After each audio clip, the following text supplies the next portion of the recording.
Hello, sports fans. My name is Mark Mortier from Yesterday Sports. You're about to jump into another thrilling sports history moment. But first, let's dive into today's sponsor, just in time for the holiday season. Introducing Art of Words, the brainchild of word artist Dan Duffy from Philadelphia. Dan meticulously crafts stunning images by hand writing relevant words from some of the greatest sports moments in time. These unique, budget-friendly illustrations are the perfect gift, sparking cherished memories and capturing hearts. Choose from city skylines, sports, history, and musicians to find a piece for everyone. And here's the exciting part. For that sports fanatic in your life, gift them a piece of their favorite team or player's history. Art of Words tells a compelling story. Explore collegiate stadiums, each meticulously crafted with every football victory etched in words. Or venture into baseball stadiums, handwritten with every player from the team's illustrious history. Don't wait. Order a print today for yourself and your loved ones this holiday season. Transform your wall into a gallery of captivating art and surprise your family and friends with a print of their own.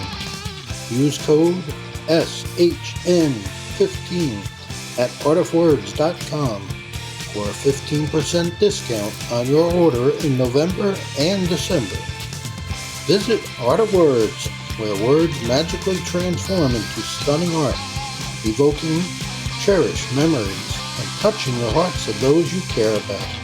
Again, use the code SHN15 for 15% off at artofwords.com. Welcome to the show. We're back, baby. It's been like 6 months, my guys. Last time we did this, it was an MLB preview. I have to tell you right now, my picks are not looking the greatest. I mean, the Mariners have come along, but the Padres are really crapping it out. However, the Cubs are definitely doing what I said they would do. They are fighting for a wild card spot and may even win the division, which is a plus. But let's get into what I've been doing for the last 5 months, shall we? Well, let's see. We've been working a lot, for one. Not doing a podcast, for two. Intermittently on social media, for three. We took a trip to a Cubs game. We took a trip to... Oh, this is one trip, ladies and gentlemen, too. We went to a Cubs game. We went to the Football Hall of Fame in Canton, Ohio. We went to the Baseball Hall of Fame for induction weekend. Got a whole bunch of pictures from that. That's pretty sweet. Went to Gettysburg. Saw the Gettysburg's battlefield there in PA. Also hit up Washington, D.C., Charleston, West Virginia, Dyersville, Iowa twice on the way out there and on the way back. Hit up Field's Dreams on the way out. Hit up the antique shop on the way back. It was pretty sweet. Got a $100 set of golf clubs. So that's what I've been up to. We also got a new setup now. We're actually using a real computer and also a real mic. So we might actually have a real voice to this entire thing now. All right. Also, we're going to have a little football Fridays is what we're going to do. I know it's supposed to be like sports history type stuff. But at the same time, for dingers and dunks, at the same time, it's football season. Really getting into the old football time here, and really just want to make a quick, just really want to shoot out some picks, some of my discussions. I just want to get kind of back into the general sports of it all. Again, baseball, basketball, that's where the passion is. However, I do know football. Y'all may not think it. Also, we are currently doing some sports articles for We Live Sports PC.com, so that's been fun as well. So just a lot going on. Taking a substitute teaching class currently as well to become a substitute teacher in my off time, because I don't have enough free time. Apparently I need to try to fill it up with more stuff to do, which at the end of the day is all right. goes right into the basketball coaching this winter, so that'll be fun. So that's what I've been up to for the last 5 months. Missing really the podcast, not doing it. So I'm kind of glad we're getting this episode out and have a little fun. Again, this isn't going to be dingers or dunks today. We're going to be talking football, little American football, not the soccer kind of football. We're not playing football. So that's where we're at today. And let's get right into it with last night's game, shall we? The Chiefs and Lions. Now, Kadarius Toney. I ain't saying bro's got stone hands, but bro's got stone hands. All right, dude couldn't catch him, couldn't hit water if he fell out of a boat. Apparently, unfortunate night for that guy.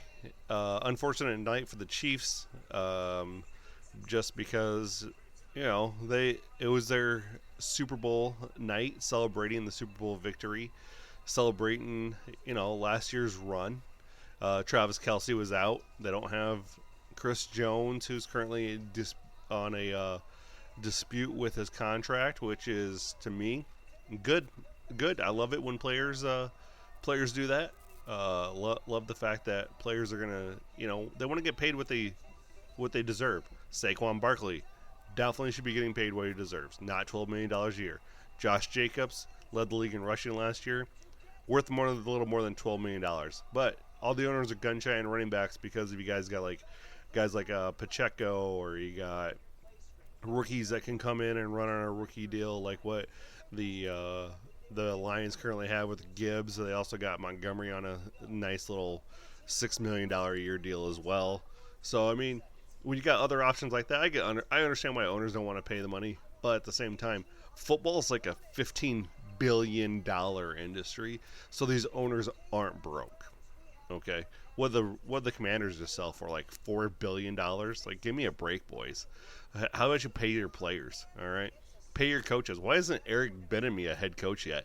Instead, he's the OC at Washington with the Washington team now. So lateral move for him. Matt Nagy is now back at being the OC for the Chiefs, which wasn't. I mean, he was decent with the Bears, but I think he fits more being a Andy Reid underling. But hey, now let's talk about Dan Campbell, the Lions, for crying out loud. First of all, I want to say I did say the Lions would cover.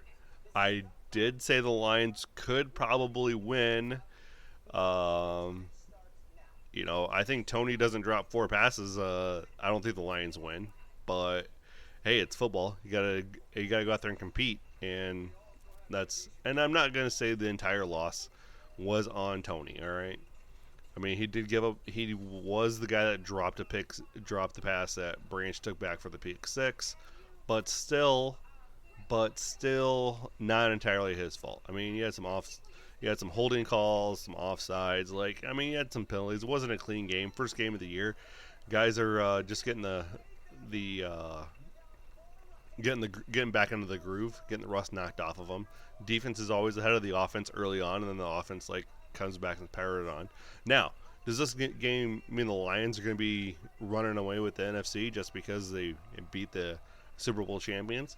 No. It does mean that the guys in the NFC North, I was going to say the NFC Central, that's how old I am, and the NFC North definitely need to watch out for this Lions team, because these boys, let me tell you, these boys are hungry.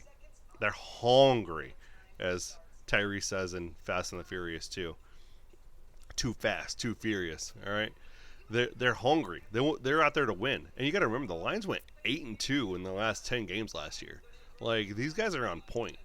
Jared Goff is no slouch at quarterback, even though the Rams traded him away from Matt Stafford because they were like, oh, hey, we need Matt Stafford. No, Goff's time just ran out in L.A., and both quarterbacks just needed a change of scenery. Jared Goff's a great quarterback. Is he top 10? No. Is he top 15? Oh, yeah, definitely. There's not 14 other guys out there that, there's not another 16 guys out there that I wouldn't start over him. I mean, come on. I'm not starting Desmond Ridder over Jared Goff, all right? So, yeah, Jared Goff he's Alex Smith-esque. Time manager, Vinny Testaverde-ish, Trent Dilfer-ish of the Baltimore Ravens when they went to the Super Bowl. Trent Dilfer just had to manage the game. That's all they need is a clock manager, and Jared Goff's that guy, okay? He also hits his wide receivers. Josh Reynolds stepping up last night, making some catch. Marvin Jones Jr. didn't have a great game, but at the end of the day, Lions pulled out the victory. Their defense stood stout, and they walked away 21-20 victors. Okay, so again, I'm not saying the Lions are going to run away with it, but NFC, y'all need to be on point right now because the Lions are hot, baby, hot. Also, let's talk about a little NCAA football from last weekend. The shocker, apparently, to everybody in the world but me, is that Colorado beat TCU. I saw that one coming from a mile away. Also, who is in charge of the sports books that puts Colorado at a minus 20.5 or a plus 24.5? They're getting them 20.5 points. Like, who at the sports was like, oh yeah, hey, Colorado team, Deion Sanders, Shadir Sanders, and Travis Hunter, yeah, these guys aren't going to come here and play, and they're not going to beat TCU. They're going to lose by 21. Yeah, okay. First of all, Deion Sanders, that guy, just saying.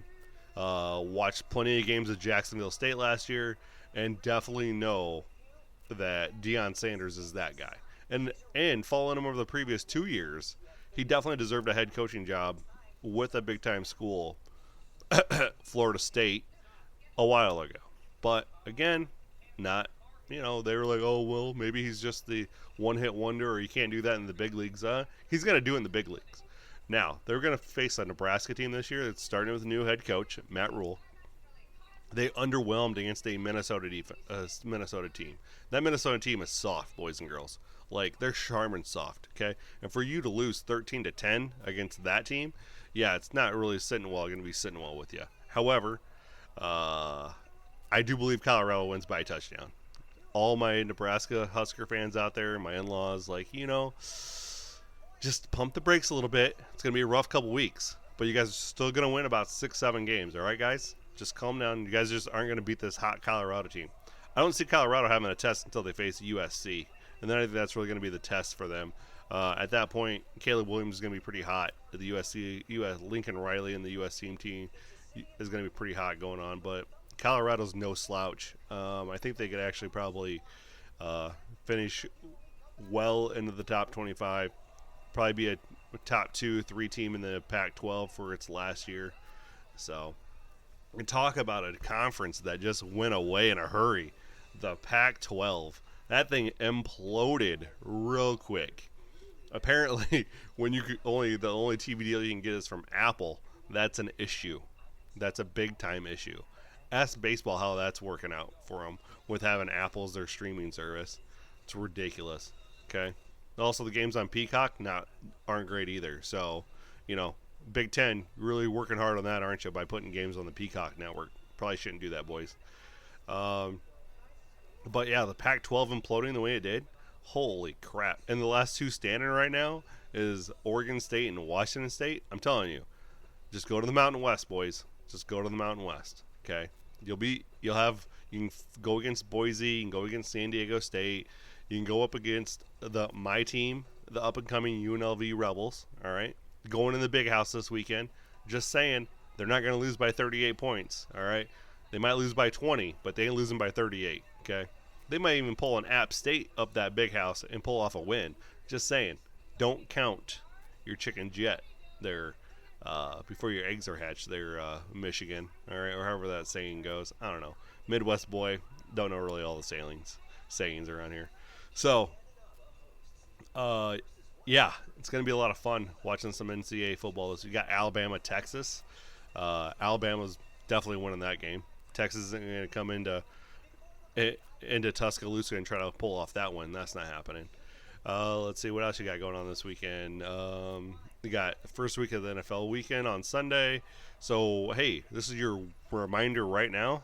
Get your lineup set, okay? If you got Cooper Kupp playing and I'm playing against you, or you're in our 4-team league, Hunter, you might want to take Cooper Kupp out of your lineup, big guy. He's not playing this week, okay?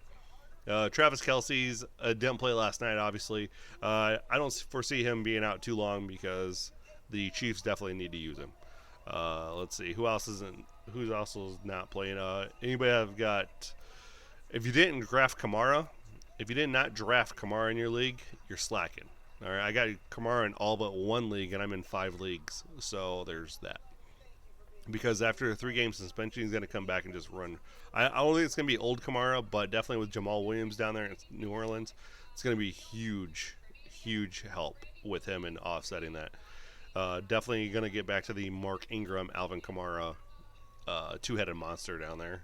Because guess what? You got Derek Carr, boys and girls. And Derek Carr, as a Raiders fan, does not throw the deep ball.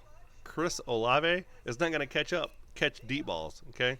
You got to remember that Davante Adams had I think 5 or 6 20-yard gains, but that was mostly the ball going 15, 16 yards and him catching it and running the rest of the way.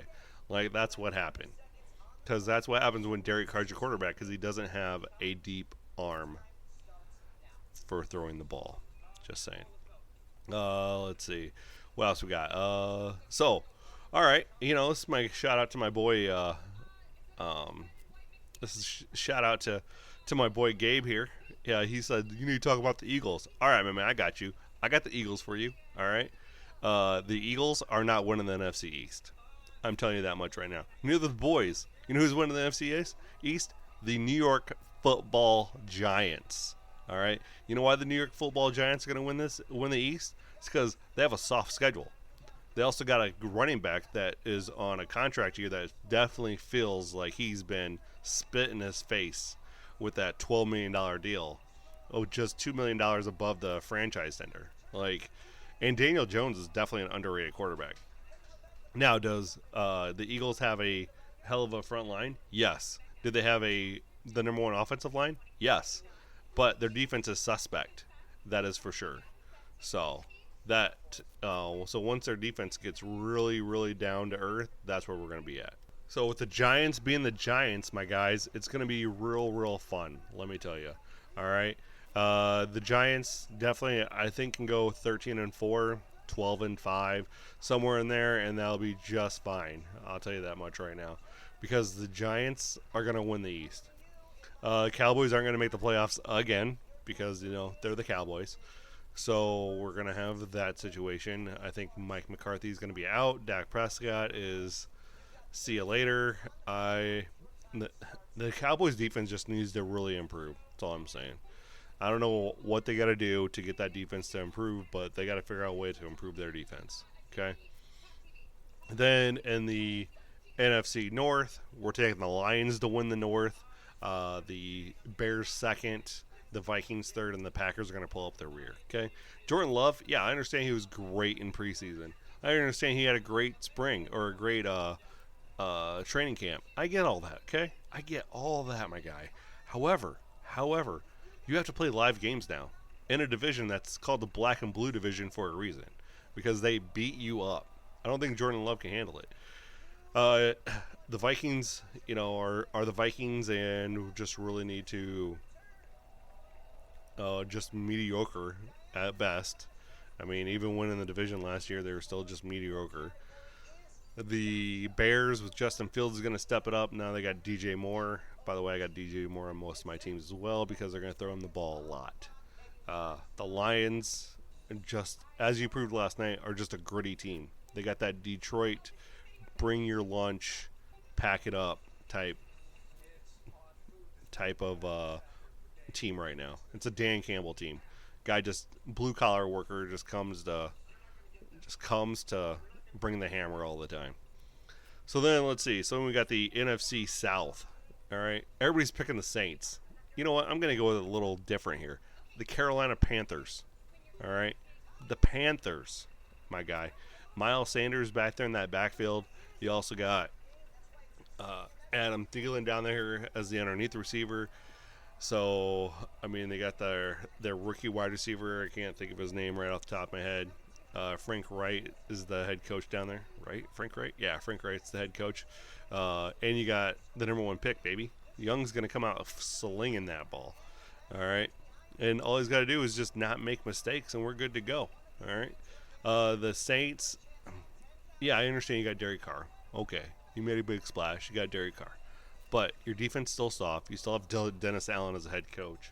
So that's not really going to work out in your favor. I'm just saying. Not really going to do well with that. Okay. The Falcons still don't have a really good offense. They're trying to be like 1980 or something. I don't know, and trying to just run the ball with three people, including their quarterback. So there's that. And then the Tampa Bay Buccaneers, Baker Mayfield, but you got nothing else. Like Mike Evans, Chris Godwin, great guys, but you got nothing else behind them. All right, so there's that. NFC West, everybody's picking the Niners. Hot pick. You know what? I'm going Seattle. All right, give me Pete Carroll. Give me Geno Smith, baby. Heck yeah. Give me Geno. Geno in the Pete Carroll offense, hankering that thing down. Geno Smith's my quarterback in fantasy, and he's going to light the scoreboard up. All right. I understand the Niners re-signed Bosa, whatever. Got Brock Purdy coming back. The guy, Mr. Irrelevant, that now has become like Tom Brady, apparently, minus the 7 Super Bowls. All right. And however many league MVPs Brady had, but he's the savior of San Francisco football that they got rid of Jimmy G. I feel that they'll come in second. Arizona's just going to win about 2 games, 3 games, get the number 1 pick. Then you have to make a decision. Are you going to draft a quarterback, or are you going to run with Kyler Murray that you just handed a big contract to? And then you got the Rams, Sean McVay's last year. I'm calling it right now. McVay will not be back next year. He's going to run it back one more time. They're going to try to incorporate them things, but I don't see him lasting another year. Now let's go to the AFC. We're going to start with the AFC East. Everybody's picked the Jets. We got Aaron Rodgers now. He's going to be the bomb. Aaron Rodgers is going to make the Jets all the better. Like, Zach Wilson and whoever else was the quarterback last year. I don't remember. Who was the other quarterback? Anybody know? No, you know why? Because it doesn't matter, all right? Aaron Rodgers isn't going to come in and make some miraculous change to the Jets' culture. The Jets' culture has been crappy since Bill Parcells left, since Bill Belichick wrote on the napkin, "I quit," as NYJHC and pass it across, and then went to the Patriots. The Jets haven't been relevant since then. All right, are they going to change? No, they're not. They're not going to be they're not winning the East. Okay, you got to stick with the tried and true team, the Buffalo Bills. Josh Allen, Stephon Diggs, James Cook. All right, man, that's where it's at. Okay. You're going to stick with the Bills because that's the logical choice, my folks. All right? Logical choice is the Bills. Then you got the Jets. Then you got the Dolphins. And then who else is in that division? I'm forgetting one, aren't I? It's not Indianapolis. The Jets, the Dolphins, the Bills. Probably doesn't matter because they apparently suck anyways. Well, let's try to figure this out, shall we? AFC East. Who's the other team? If I'm gonna die, aren't I? Oh yeah, the Patriots. I just said that too. Yeah, total brain fart, boys and girls. Yeah, Patriots are coming in last. They're gonna win like 7 games. Bill Belichick is not the coach that he thinks he is. So there's that. And I can't believe I just had a total brain fart about the Patriots being in that league after just talking about Tom Brady and Bill Belichick.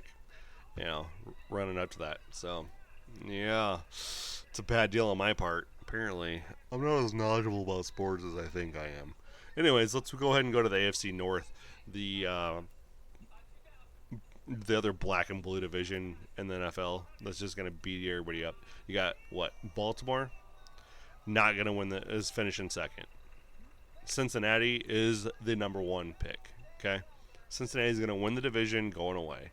Joey B just signed a crap ton of money. He's going to win it. Win MVP. All right, so we got the old NFC North, right? So you got the Bengals 1, the Ravens 2, Steelers 3. Or no, actually, you know what? We're going Browns 3. Okay, and then we'll have the Steelers 4. Is Mike Tomlinson going to have a losing record? No, he's not. He'll finish 9-8. But the Browns also aren't going to make the playoffs for, I don't know, the 30th straight year. So that's fine, too. Bengals are going to be the 1 seed as well, I have a feeling. And the Ravens are going to be, the 5th seed. So there's that. You'll have the two of the best teams right there in the NFC North. All right, next up we got the AFC South. What do you got? The Titans, I'm not underestimating Mike Vrabel. I'm telling you that much right now. Very much can see the Titans winning the league, winning that division. Okay, but Jacksonville's right there. Doug Peterson. Talk about quarterback whisperer. Just give him a great quarterback like what Trevor Lawrence can be, and he's gonna make things magical. Plus, to get Calvin Ridley back, like how dumb was Atlanta doing that? So you get Ridley back, you got editing, like, whew, boy, that Jaguars defense is gonna be tough. And then you got the Texans who are just gonna crap it out like usual, but D'Amico Ryans is definitely gonna make some steps forward. So that's not gonna be the end of the world type stuff. And then you got the Colts, which they're going to have some growing pains. I don't think Jonathan Taylor plays at all for them this year. I just don't think that relationship's going to be repairable. So whoever drafted Jonathan Taylor, good job. Proud of you boys. Thanks for picking that guy. All right. But, yeah, I just don't think that whole relationship's is not repairable. Okay? So, one, we're going to go with the Titans because it's Mike Vrabel. 2, be the Jaguars. I think it's going to come down the last couple of weeks, though. Then 3 will be... does it really matter who's going to be 3 and 4? Because it's going to be the Texans and the Colts, and both teams are going to win about 4 or 5 games, and that's about it. If that. So we'll say Texans 3, and then we'll say the Colts finish last. All right, now let's go with the AFC West. As you saw last night, the Chiefs started off 0-1. They're now last place in the division by a half game because no one else has played yet. You also got the Raiders and Broncos coming up this weekend, and you got the Chargers Dolphins. So whoever wins the Raiders and Broncos game is going to be in first place. And I'm going with the Las Vegas Raiders. Josh McDaniels, I don't care about all the drama. Like, this team has drama for as long as I remember. It's always been dramatic, okay? Josh McDaniels, Ziegler are building something in Las Vegas, okay? It's going to be slow going. Jimmy G's the quarterback, though. We finally got a guy that knows Daniel's system. Finally. We had Derek Carr. Well, let's be real. We got a guy that's actually going to use his legs to run. Derek Carr hasn't done that since he broke his leg back in 2016. I think it was 2015, somewhere when the Raiders went 12-4, won the division. That was pre-Patrick Mahomes there for you Chiefs fans, by the way. Actually, I think that was the season that they were able to draft Patrick Mahomes because they did so crappy and they got him in the second round. I think that's what that was. So, anyways, are the Raiders going to win the West? No, it's still the Chiefs division, even though they're 0-1. But there's some cracks in the armor, boys and girls. Okay, Sean Payton's not turning the Broncos around. So, all you Broncos fans out there, Bronco country, y'all are not going to have a good year again. Okay, it's going to be a little more competitive, and I think Russell Wilson actually throws for 24 touchdowns and does it really well. Does it sooner rather than later like he did last year. I don't know, what do you have, 12 touchdowns for through 12 weeks or some crap like that. So yeah, the Chargers still don't get over the hump. I think they might have a chance to make the playoffs, but I really think it's going to come down to the Chiefs and Raiders. Old 1990s rivalry right there, boys and girls. Early 90s. All right. So Chiefs, Raiders, top 2 teams. Then you got the Broncos, and then you got Chargers, then Broncos. All right. So let's get to the playoff picks, right? All right. So we got playoff teams in the AFC. We got the Bengals. We got the Chiefs. We got the Bills. We got the Titans. We got the Jaguars, the Ravens, and the Raiders. Those are your 7 teams, okay? Matchups are going to be the Chiefs and Jaguars, again. Then it's going to be the Bills, Raiders, okay? Then you'll have the 4 or 5, whoever that was. Yeah, really not keeping track here, guys. I didn't really write this stuff down. I'm going off all memory right now of what I decided to plan for this show. So there's that. So anyways, let's just get this out of the way right now. You're going to you'll have the Jaguars are going to upset the Chiefs. You have the Bills, the Bengals, and the Ravens are going to be your 4 final teams, okay? Those are going to be the 4 teams that are going to be in the semis. Then it's going to come down to the Bengals and the Jaguars. This is what it's going to come down to. Bengals are winning it, okay? So Bengals are going to the AFC side. On the NFC side, you got the Giants, the Lions, you got the Seahawks, the Panthers, then you have the Saints, the Bears, and the Eagles. Okay, those are gonna be your 7 teams out that way, and you're gonna have the Giants number 1 seed, so they're gonna go right away. So you have end up with the Giants, Eagles, Lions, and the Panthers. I do believe are gonna be the 4 teams.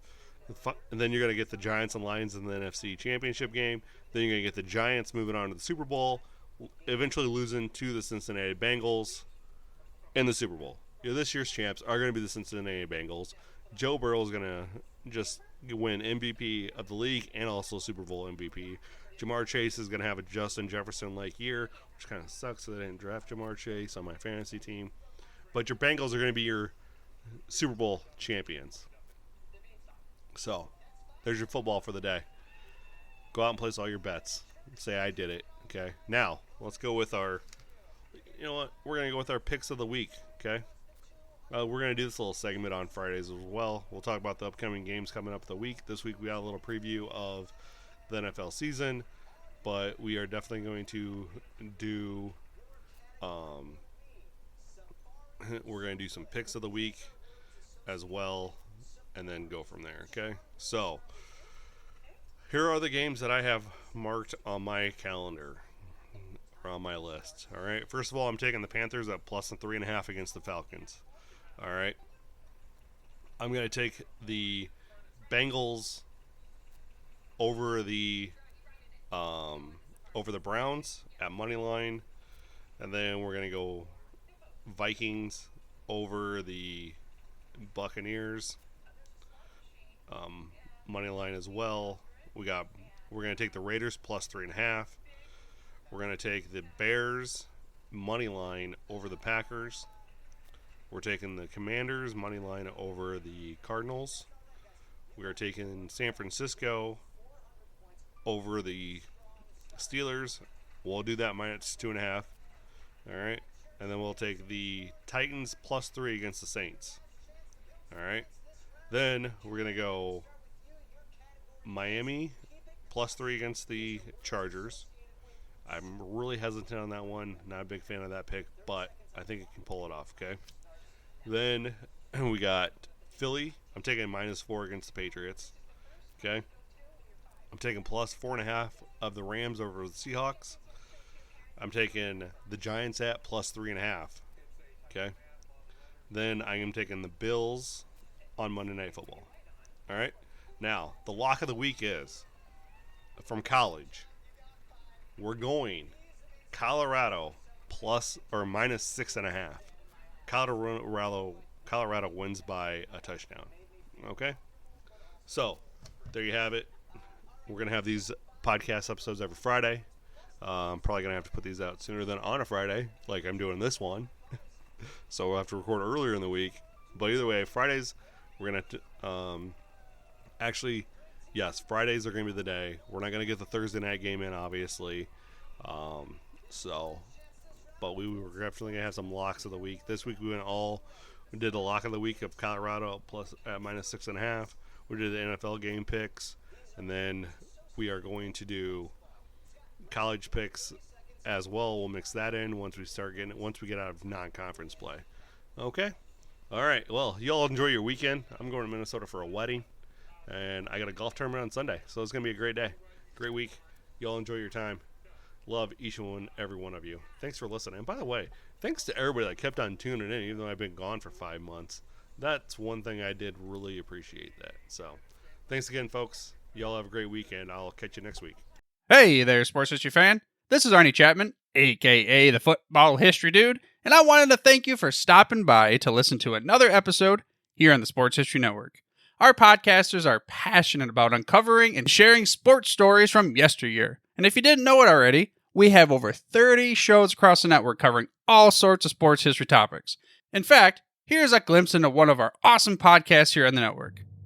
The Pigskin Tales podcast is all about the lesser-known pro football players.